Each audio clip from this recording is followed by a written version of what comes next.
오늘은 관절염에 대한 정보를 가지고 왔습니다. 노년층들이 삶의 질을 크게 떨어뜨려 놓는 게 무릎 관절염입니다. 특히 요즘처럼 찬바람이 불기 시작하면 그 통증은 더 심해집니다. 그런데 요즘 제철인 이것을 끓여 먹으면 관절염에 놀라운 효능을 발휘하는 것이 있었습니다. 이것이 관절염에 효과가 있다는 것은 이미 전문가들이 인정을 했습니다. 그래서 준비했습니다. 관절염에 효과가 있는 요즘 제철인 그 식품은 무엇인지, 이 식품의 어떤 성분이 관절염에 효과가 있는지, 꾸준하게 먹으려면 어떻게 먹어야 하는지 몽땅 알려드리려고 준비했습니다. 그 이야기 지금 시작합니다. 안녕하십니까. 노년생활정보의 모든 것 조회사 전성시대입니다. 노년층들은 무릎이 아프기 시작하면 온몸 전신 건강에도 빨간불이 들어오게 됩니다. 왜냐? 다리가 아프면 활동을 못해 운동 부족으로 온몸 건강이 빠르게 무너집니다. 뿐만 아니라 마음대로 걸을 수 없으니 삶의 질이 크게 떨어져 우울증까지 생깁니다. 더 무서운 것은 관절염은 심혈관 질환과 치매까지 발생하게 만든다는 겁니다. 무릎 관절염은 심한 통증으로 일상생활에 제약을 받게 되는데요. 이로 인해 2차적으로 심리 건강과 혈관 건강에도 영향을 미치게 된다는 겁니다. 전문가들은 골관절염 환자를 대상으로 1년간 추적 관찰을 하는 실험에서 무릎 통증으로 수면 장애와 우울감이 높아지는 것으로 확인되었다고 밝혔습니다. 또한 무릎 관절염 정도가 같더라도 우울증이 있는 환자는 우울증이 없는 환자에 비해 더 심한 증상을 보일 가능성이 6배나 높다고 했습니다. 그렇기 때문에 노년은 무릎이 아프냐 아프지 않느냐 이것에 따라 노년의 삶이 달라집니다. 그런데 관절염 하면 무릎이나 발목을 떠올리게 되는데요. 노년의 흔한 퇴행성 관절염은 우리 몸 모든 관절 부위에 발생할 수 있는 질환이라는 겁니다. 그중 특히 많이 사용하는 관절에 염증이 쉽게 발생한다고 하는데요. 평소에 관절 질환을 앓고 계신 분들은 아마 찬바람이 부는 요즘 통증이 더 심해졌을 겁니다.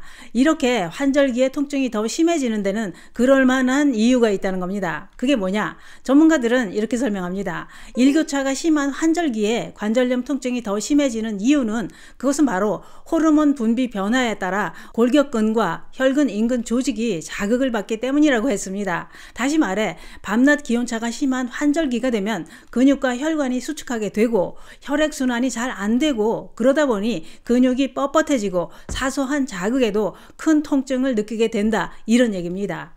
그런데 관절염 발생 원인은 다양하지만 노화로 인한 퇴행성 관절염이 가장 많다고 하는데요. 특히 중년 여성은 폐경기 이후 호르몬 감소로 인해 근력 감소와 뼈 연골이 빠르게 약해져 관절염이 크게 늘어난다는 겁니다. 초기에는 거의 증상이 나타나지 않는데 어쩌다 한 번씩 찌릿하거나 시큰거리는 증상이 나타나는 경우가 많다는 겁니다. 이런 증상이 점차 자주 나타났다가 더 진행되면 통증이 심해지면서 제대로 걷기조차 어렵게 된다고 했습니다. 이렇게 통증이 심할 때는 병원 처방을 받는 게 정답입니다.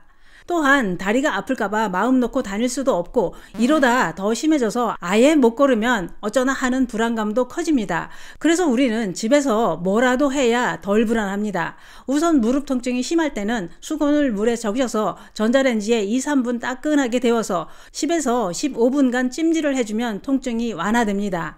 또 한 가지는 관절염에 도움이 되는 식품을 섭취하는 겁니다. 관절염에 도움이 되는 식품은 많습니다만 오늘 알려드릴 식품은 모과입니다.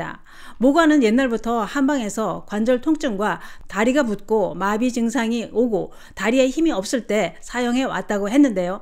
전문가들은 그 이유를 모과에 많이 함유되어 있는 신맛을 내는 유기산 성분 때문이라고 했습니다. 유기산 성분은 뻣뻣한 근육을 부드럽게 해 잘 움직일 수 있게 해주고 혈액을 잘 돌게 해 신경통과 관절 통증을 완화하는 데 큰 도움이 된다고 했습니다. 특히 모과는 뼈 건강과 근육통 완화에 탁월한 효능이 있다고 했는데요. 그래서 허리 통증, 목 통증과 퇴행성 관절염 치료에 쓰이고 있다는 겁니다.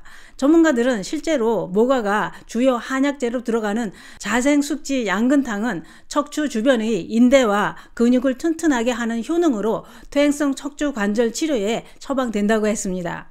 특히 모과는 근골격계 질환 치료 효과는 과학적으로도 밝혀졌다고 하는데요. 전문가들이 연구를 통해 모과가 연골의 구성 성분의 분해를 억제해 연골세포를 보호한다는 것을 확인했다고 밝혔습니다. 또한 모과의 항산화 물질이 염증성 물질인 사이토카인으로 증가한 활성산소를 감소시키는 작용도 한다고 했는데요. 활성산소는 연골 퇴행의 주요 원인이 되는 산화 노폐물로 퇴행성 관절염을 유발하는데 이 활성산소를 모과가 제거한다는 것이 확인되었다는 겁니다. 또 한 가지 꼭 기억해 두실 것은 모과는 자다가 근육이 뭉치고 경련이 일어나는 쥐를 잡는 효능도 있다고 하는데요. 모과가 고양이도 아니고 어떻게 쥐를 꼼짝 못하게 할까요? 옛날부터 모과는 근육이 단단하게 뭉치고 쥐가 나거나 경련이 자주 날 때 사용해온 약재였던 겁니다.